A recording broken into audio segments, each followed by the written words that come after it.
Last time on Project Race Car Time Attack, we picked up our new car, Race car! gave it a quick once over at the workshop, Alright, I just dumped 4 litres of oil on the ground. and hit the track for the first time. I'm not a joyride, a hit and run. In this episode, we discover that sticking to the plan can be a harder task than expected. That's a fairly decent size miss. Both ways before you cross me, baby, 'cause I don't break your voice. I'm moving on.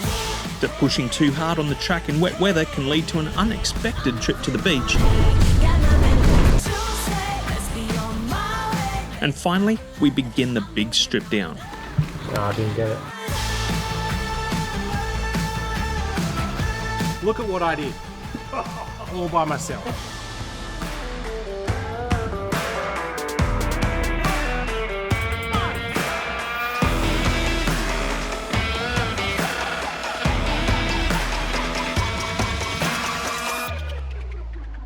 After completing a mere 10 laps or so at the final round of the New South Wales Super Sprint Championship at Sydney Motorsport Park, we wanted to make a few changes to the car in preparation for its next track day at Wakefield. Dan had a few specific things in mind: a new seat, a new harness, a new steering wheel, and a brake booster delete.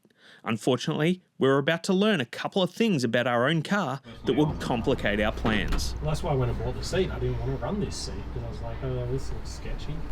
But like, I just don't. Number one, we don't have the time to do a proper seat mount. But I don't want to weld anything in. Like, it's not that. Yeah, exactly. I was going to say, oh, I've got the stuff here, we could do it. But Yeah. I don't Yeah, but want what to if do the that. seating position ends up back here? That's the issue, because we were going to build the cage around your seat. Yeah, exactly. So, with that task quickly tossed in the too hard basket, we decided to install a new 4-point harness that worked with the old seat instead. You'd be able to run them, at least they're compliant. Yeah.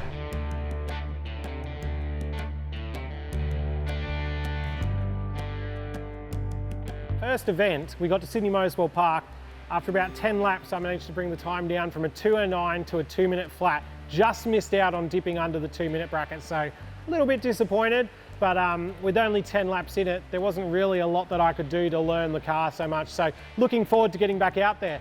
We're in the workshop though, because tomorrow we're going to head to Wakefield Park for another track day, just to get a feel of how the car is down there. Again, establish a bit of a baseline and just get to know how it works before we start the build process into what's going to be our World Time Attack build. First thing we wanted to do though, we've got one of these. It's the Honed Brake Booster Delete package, which we got recommended to us to go down to Honed and check them out and get hold of this. It comes with some great set of instructions. We're going to try throwing it into the car and see if that makes any changes for us. I was just doing that as step one, and we're also going to chuck a throw steering wheel on it, because unfortunately during the day at the track day with the standard steering wheel, didn't really have enough clearance around the legs like I would have liked to have had. So we're going to try to chuck those in tonight. We don't have a huge amount of time before we head down to Wakefield Park and be able to get ourselves on track yet again. You can hear it's raining probably on the ambient mic. We've just had storms hit Sydney, and it looks like they're going to be down the south as well. So it may well be my first chance to drive the car in the wet. We'll see how that goes. So let's get this installed. So step one for the brake booster delete is to get rid of this hose that runs to the manifold and to the brake booster. So we just discard the hose, and then we're going to put this little clip over where the hose usually comes out.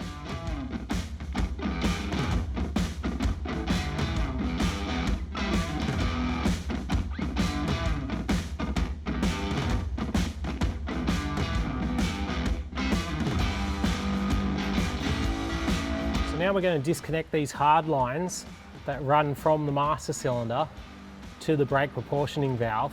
So we've got to disconnect them so that we can actually remove this whole apparatus.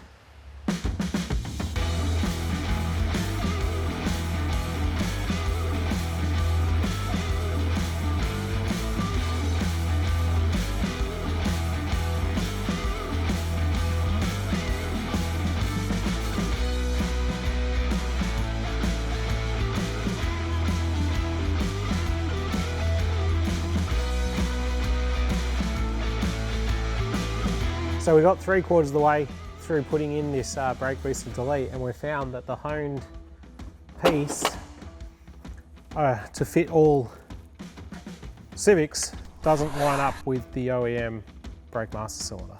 So that's a fairly decent size miss. We'll have to try to figure that out for next time.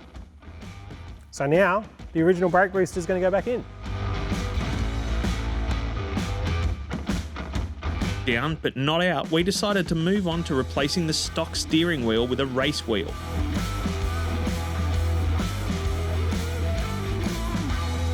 To do this, we needed to remove the old wheel and install a Bosch kit so the race wheel could be fitted and... No, that doesn't fit. It doesn't go that way. The race wheel, like the brake booster delete, didn't fit our Civic. After a bit of research online, we determined the issue. The manufacturing date for the Civic sat between two different model years, meaning the parts that had been supplied were for the right year, but for the wrong model. So, with just 1 out of 4 of the jobs that we'd planned to do completed, and the time we had available to get the work done running down quickly, we made the call to put the car back together as was. The stock seat, wheel, and brake booster would have to do for the next track day.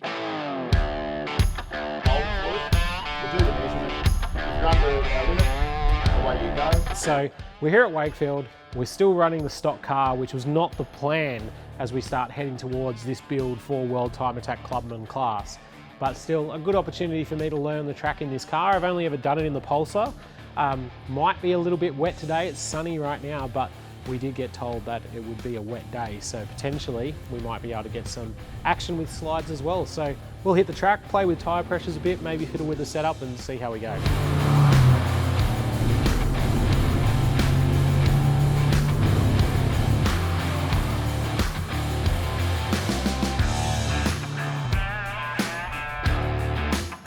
Initial signs were very promising.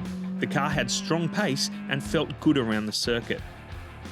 It was faster down through turn 1 and was about 1.5 on the other side of the curve. So a little bit quicker out of the final corner.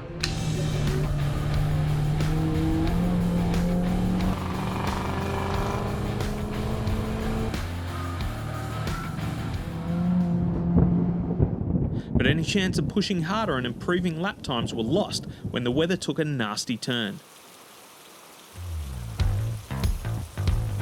With the rain bucketing down and the track getting slipperier and slipperier, Dan spun out before quickly deciding that he'd much rather go for a trip to the beach.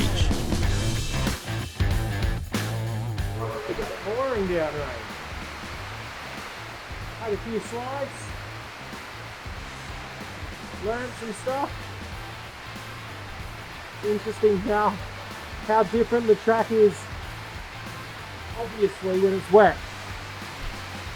So yeah, good fun. If we get another session in the rain, I'll go out again.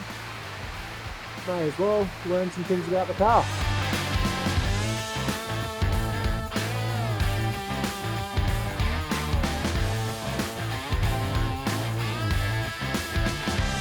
I hit the brakes twice down into there, and I could hear it locking up, and I was like, oh, I'm either off or I make it. You know, because like you try to modulate it.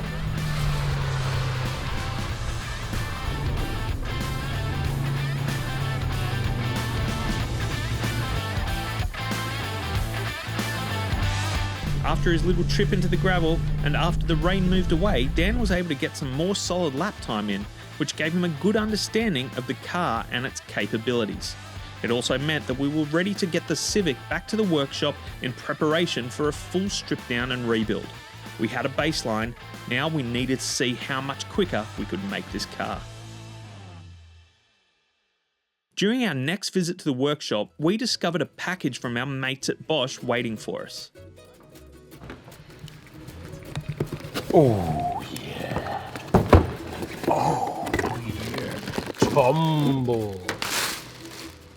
Nice. Oh, it's got a stand. It can go on a stand. Sick. Where's the battery? Like a tripod? Yeah, like a light stand. Okay. Battery. That'll be useful while we're working in the car.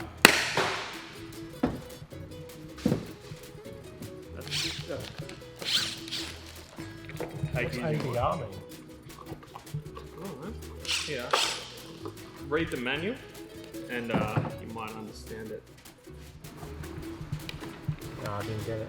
Armed with the gear we needed to get started on the Civic's transformation, it was time to start pulling the car apart, beginning with the interior. Everything needed to come out in preparation for a roll cage to be installed, so it was out with the seat, the dash, the half bar, the steering wheel, and anything else held in there by a screw or a bolt.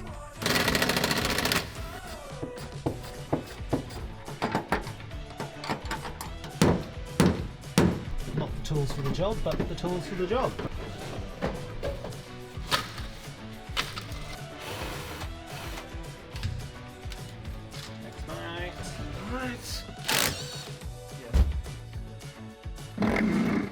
What did I tell you, Travis? Stop. There you go. Got it? Yep. Look at what I did. All by myself.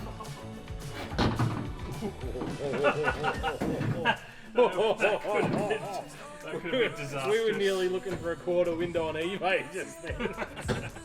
Successful night's work.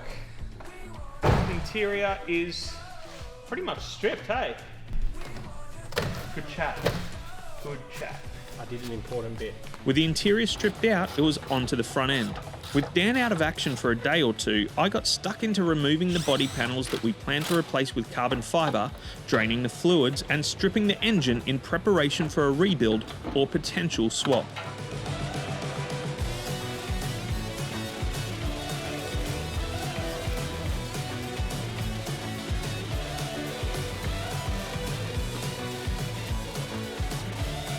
Finally, Dan made it back to the workshop and armed himself with some dry ice and a hammer to do what Dan does best, smash stuff really hard. Of course, there was a reason for the smashing. The interior still had all the sound deadening stuck throughout it, which needed to be removed prior to the cage going in and the interior getting a respray. But damn, it looks like he had fun doing it.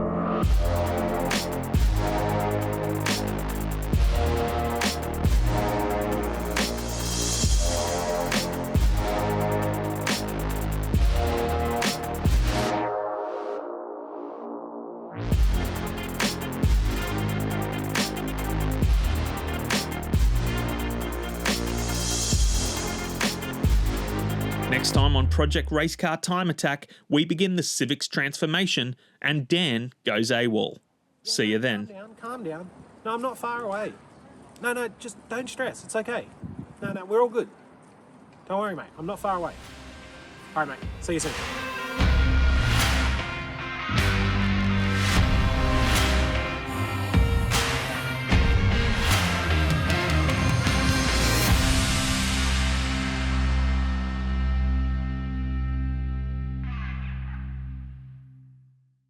Bosch Motorsport provides technology for racing. Worldwide experience from all major categories of motorsport is in your race car when you use Bosch Motorsport components, ignition system, sensors, fuel delivery and high-end electronics. Bosch Motorsport brings race-proven quality and performance to your motorsport machine. Search for Bosch Motorsport Australia or find us at boschmotorsport.com.au. There's good, there's better, and then there's Bosch. Bosch Motorsport, when quality and performance matter.